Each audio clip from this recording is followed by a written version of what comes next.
ফরিদপুরে সাবেক এমপি সাবেক মন্ত্রী ছিলেন চৌধুরী কামাল ইউসুফ সাহেব, বাংলাদেশ জাতীয়তাবাদী দলের ভাইস চেয়ারম্যান ছিলেন, তারই কন্যা আমাদের জাতীয়তাবাদী মহিলা দলের যুগ্ম সাধারণ সম্পাদক জনাব চৌধুরী নায়েব ইউসুফ, দেশনেত্রী বেগম খালেদা জিয়া এবং তারেক রহমান তাকে আগামীতে জাতীয় সংসদ নির্বাচনে ফরিদপুর সদর 3 আসন থেকে ধানের শীষ মনোনয়ন দিয়েছেন।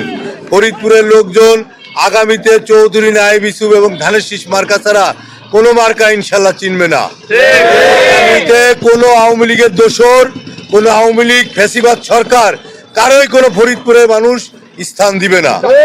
ফরিদপুরের মানুষ আগামীতে উন্নয়নের জন্য ধানের শীষে ভোট দিবে, নায়েব ইউসুফকে ভোট দিবে এবং ফরিদপুরের মানুষ প্রত্যেকটি ওয়ার্ডে ওয়ার্ডে প্রত্যেকটা সব জায়গায় নায়েব ইউসুফ ধানের শীষ মার্কা পাওয়ার পর সবাই ইনশাল্লাহ প্রত্যেকটা মসজিদে এবং মন্দিরে দোয়া হয়েছে, ইনশাল্লাহ নায়েব ইউসুফ আগামীতে ফরিদপুরে সদর আসন থেকে ধানের শীষ মার্কা নিয়ে ব্যাপক ভোটে জয়লাভ করবে এবং মানুষ নায়েব ইউসুফ ধানের শীষ পাইছে। এর জন্য দেশনেত্রী বেগম খালেদা জিয়া এবং তারেক রহমানকে আমাদের ফরিদপুর সদর আসন থেকে সর্বস্তরের জনগণ তারেক রহমান এবং খালেদা জিয়াকে ধন্যবাদ জানাইছে।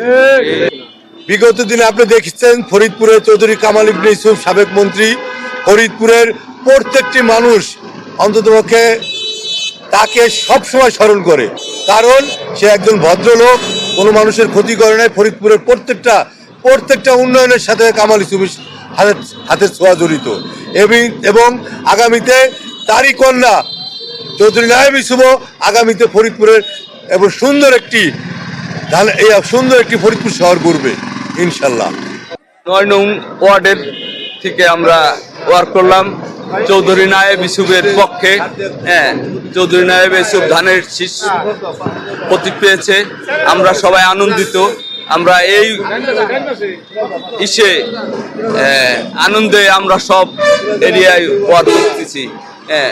সবাই চৌধুরী নায়েব ইউসুফকে ধানের শীষে ভোট দিবেন এই বলে আমি আমার মানুষের ব্যাপক সাড়া ময়েজ মঞ্জিল চৌধুরী কামাল ইউসুফের মেয়ের পক্ষে মানুষের ব্যাপক সাড়া। আমাদের 9 নং ওয়ার্ড এবং 7 নং ওয়ার্ড দিয়ে আমরা প্রচারণা চালাইলাম।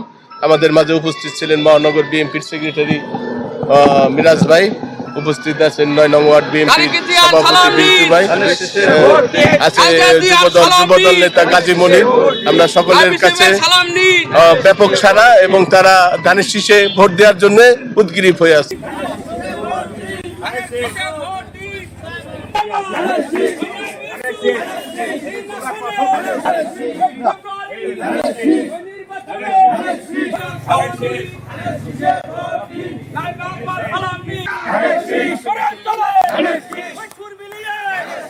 ওয়ালনেস পাড়া দেখব আমরা শুক্রবার সকালে